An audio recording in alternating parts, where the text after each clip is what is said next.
What's up, everybody on YouTube? AJ Russ back here with another video, and today we'll be recapping Week 10 of the 2022 NFL season.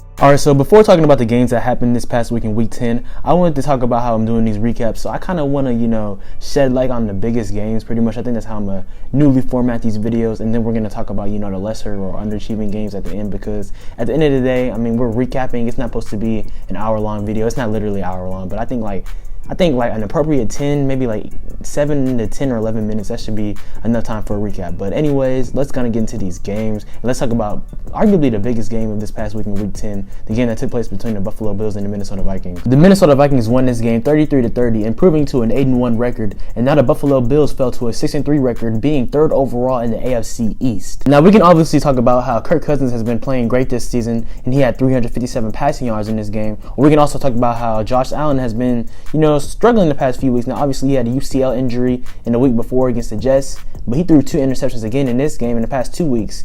But besides that, man, let's talk about Justin Jefferson, arguably the offensive player of the year so far throughout the season. In this game alone against the Bills, Jefferson had 10 receptions, a career-high 193 receiving yards, and 1 touchdown. And so far in the season, he's had 69 receptions, 1,060 receiving yards, and 4 touchdowns. And honestly, like I said before, he could be the favorite to win Offensive Player of the Year, and he might be the best receiver in the league right now. Actually, I would say he is. When we talk about the Bills, obviously Justin Jefferson, you can argue, is their best player, and they have assets like Adam Thielen, and they traded for TJ Hawkinson from the Detroit Lions, and of course Kirk Cousins. He's been a mid-tier quarterback for the past few years. Obviously, he's getting really paid well. People have been critical of him playing, mid-tier football, but he's been playing better this year. Now talking about the Bills, though, they're now third in their own division behind the New York Jets and the Miami Dolphins, who both beat them in previous weeks before. And for the longest, the Bills have been the AFC favorite this season, but they are dealing with some adversity. Like I mentioned before, Josh Allen dealt with a UCL injury that he suffered against the Jets in Week 9. He still played through it in this game against the Minnesota Vikings, where they ultimately lost. So you can make the argument that they should have just sat him out for this game, make him, rest a couple of games and get ready for this, postseason run. Potentially not sitting him out until the postseason, but I'm saying for a couple of weeks, just getting him ready for maybe week 12 or week 13. But hey, to each his own. They're trying to get that playoff seeding, which I can't blame them for. Getting into another game that went into overtime and had a shocking result, the Green Bay Packers defeated the Dallas Cowboys 31-28. And the Green Bay Packers improved to a 4-6 record, and the Cowboys fell to a 6-3 record. Now, looking at this shocking result of the game, especially how the Packers have played so far this season, you would think that Rodgers carried the Packers in this game, but that actually wasn't the case. Now, he had a good game, of course, having 224 passing yards and 3 touchdowns, but they really ran the ball down the Cowboys' throat. And the Cowboys' run defense has been very questionable this year, although them being one of the best defenses overall in the league. Green Bay running backs Aaron Jones and A.J. Dillon combined for a total of 203 rushing yards, and Aaron Jones scored 1 touchdown, and both of them averaged 5 yards per carry. Aaron Jones really almost averaged 6 yards per carry, so they were really just running the ball on the Cowboys. Not only that, but the source of Aaron Rodgers' 3 touchdowns were from rookie Christian Watson, who had been struggling so far this season, but he had 4 receptions for 107 yards and those 3 touchdowns, and on every catch that he received, he averaged 26.8 per reception. And really looks like the Cowboys defense, their secondary just was abysmal in terms of just guarding him. I don't know. I guess you could say they were holding them pretty well throughout the game. The score was 28-14 at some point, but the Cowboys just really gave it the league. But when you want to talk about the Cowboys real quick, we have to talk about Dak Prescott and that offense overall, because they keep getting away from the game that they should be playing. When Dak Prescott was out with his injured thumb, the Cowboys were playing through their running game, and Cooper Rush was making plays when he needed to, but they weren't asking him to be that guy. And really putting in a similar implementing system with Dak coming back is the same thing, but he's an upgrade because he's better than Cooper Rush, so they should be able to rely on the running game, and he can make those big plays when need to, but not forcing anything. Those 2 interceptions in the game were really unnecessary.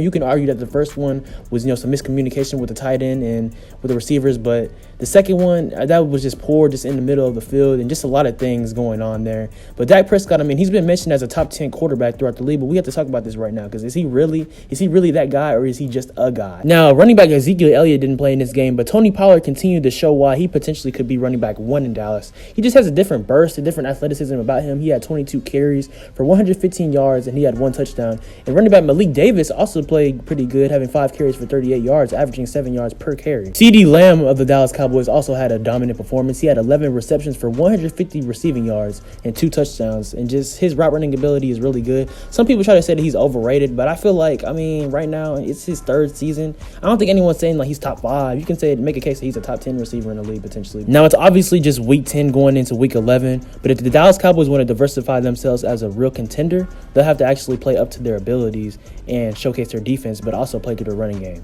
And Dak Prescott will need to step up. Now looking at the games that took place in week 10, man, there was a lot of mid. The Falcons lost to the Panthers 25-15, and in division matchup, but I mean, who really cares about those teams? Those teams aren't going to be all that. Tampa Bay is in that same division with the Falcons. They won the game against the Seahawks 21-16. And honestly, I could see the Buccaneers winning that game because, it was in Germany. And obviously, the Seahawks have been playing great this season. Like I've said before, Geno Smith, you cannot count him out because he's playing great this year. Comeback of the player for real this year, unanimously. Geno Smith had 275 passing yards and 2 touchdowns. So he's been playing really consistent throughout this season. Like I said, comeback player of the year, and really showing that the Denver Broncos lost that trade. They really got fleeced because at the end of the day, the Seahawks, they knew what they were doing. Tom Brady, of course, had a great game as usual, having 258 passing yards, 2 touchdowns, and 1 interception. And then the running game was actually pretty solid, too. Rasheed White had 22 carries for 105 yards, and Leonard Fournette had 14 carries for 57 yards. Going into the next game, the Tennessee Titans beat the Denver Broncos 17-10. Not too much to be said there. The Titans improved to a 6-3 record, and the Denver Broncos are falling to even more subpar record of 3-6. Ryan Tannehill returned in this game. He had 255 passing yards and 2 touchdowns. Russell Wilson had 286 passing yards, but he had a 50% completion rate, throwing 21 out of 42 attempts. So mid, like I said before, 1 touchdown and 1 interception. Man, it's tough for the Broncos because they extended him right before the season like $250 million. Man, God bless him, man, because that's just a lot there. But yeah, the Titans won that game. The Detroit Lions were slightly able to beat the Chicago Bears 31-30. But let's talk about Justin Fields real quick, man. He has been hooping. He's been playing great the past few weeks. Obviously, I say hooping is a basketball term, but you know what that means. He's been playing great. But anyways, yeah, he's been playing great. He went 12 for 20 out of his attempts passing-wise. He had 167 passing yards and 2 touchdowns and 1 interception. But also rushing-wise, Justin Fields is showing that he's one of the best rushing quarterbacks in the league, as he had 13 carries for 147 yards. Those quarterback design runs, those RPOs, be great for him, man. He's averaging 11 yards per carry in that game. He had 2 rushing touchdowns as well. So, Justin Fields, I'm telling you, he is that guy. I remember there was a lot of questions before the season, and he's just going into his 2nd season. I hate in the NFL and the NBA how they expect these young players in their 1st season or 2nd season to be freaking Hall of Famers. In their 2nd year, they're bust. Like, come on now. Give these people some time. And especially in football, quarterbacks, they have to be protected. They need a solid and competent offensive line. And they still don't have that in Chicago, but he's still playing great despite that. So, Justin Fields, he's playing really good football. And even though they lost this game, they have a bright future, and he has a bright future in Chicago. Now, let's flash through some games real quick. The Miami Dolphins were able to trample the Cleveland Browns 39-17. The Dolphins are now 7-3 at the number 1 spot in the AFC East, in the same division with the Bills, the Jets, and the Patriots, which is insane. Tua Tagovailoa is showing that he might be an MVP candidate right now. He went 25 for 32 out of his passing attempts, having 285 passing yards and 3 touchdowns. So, Tua's been playing good this year, man, regardless of what the haters have said. It was also a quote-unquote prove-it year for him going into this season, his 3rd year, but he's showing that he is the franchise quarterback for Miami and that they're playing good football. Talking briefly about the Cleveland Browns, they're now 3-6, but they get Deshaun Watson back in Week 13, so we'll be able to see if they're able to turn things around and potentially compete for an AFC wildcard spot. The New York Giants beat the Houston Texans 24-16, and it was a little close game at the end, but who really thought the Texans were going to win? And now the Giants have a 7-2 record, but I don't know. I think a lot of people don't believe in them as much because of their schedule and just who they've been facing, and because of Daniel Jones, too, because, he's been proven to be a questionable quarterback in his decision-making. But, they've been playing competent football right now, and he's been playing competent football, too. He went 13 for 17 out of his passing attempts. He threw for 197 passing yards and 2 touchdowns. And then star running back Saquon Barkley of the Giants had 35 carries and 152 rushing yards for 1 touchdown. He's my fantasy running back. He's been playing great this whole year. I hate how people were questioning if he was really still good. He was just injured. You can't play great if you're injured, but when he always plays football in the NFL, when he's played over his career, he's been great. So shout out to Saquon Barkley. But yeah, the Giants improved to a 7-2 overall record, beating the Houston Texans. Oh yeah, also for my fellow Houstonians who love the Texans, which definitely isn't me, y'all gonna start taking for Bryce Young, man. Hey, hope y'all get him, because that's what y'all need. Now let's speed through a few more. I'm sorry if the video was long, guys. I'm sorry, but not sorry, because like I said, I love talking about football and I love creating content. But anyways, the Steelers beat the New Orleans Saints 20-10, 2 subpar teams, so we really don't have to elaborate more on them. The Indianapolis Colts beat the Las Vegas Raiders 25-20. Shout out to Jeff Saturday, one of my favorite ESPN analysts, who was newly hired as an interim head coach of Indianapolis. He got his first win. Shout out to him, one of the great football minds of this game. He obviously was a center for Peyton Manning and the Colts, and now he's the interim head coach. So I'm glad he was able to win that game. Also, the LA Cardinals beat the LA Rams 27-17, and star wide receiver of the LA Rams, Cooper Kupp, actually suffered a high ankle sprain in this game, which is going to require surgery. So prayers to him, one of the best wide receivers in the game when he plays. And I think that the Rams really I think Matthew Stafford in particular, Rams quarterback, relies on him too much. But, I mean, he's a great receiver. He's dominant for sure. But I don't know. The Rams, they're just having a crazy bad season after winning the Super Bowl last year. Shoot, the Cardinals aren't doing much better, as they were expected to be a playoff team, but they're 4-6 now as well. So there's a lot of underwhelming teams in the NFC this year by far. The Kansas City Chiefs beat the Jacksonville Jaguars 27-17. We don't really have to talk about too much in this game besides the fact that Patrick Mahomes is him, and he's the best quarterback in the league. Had 331 passing yards and 4 touchdowns and 1 interception.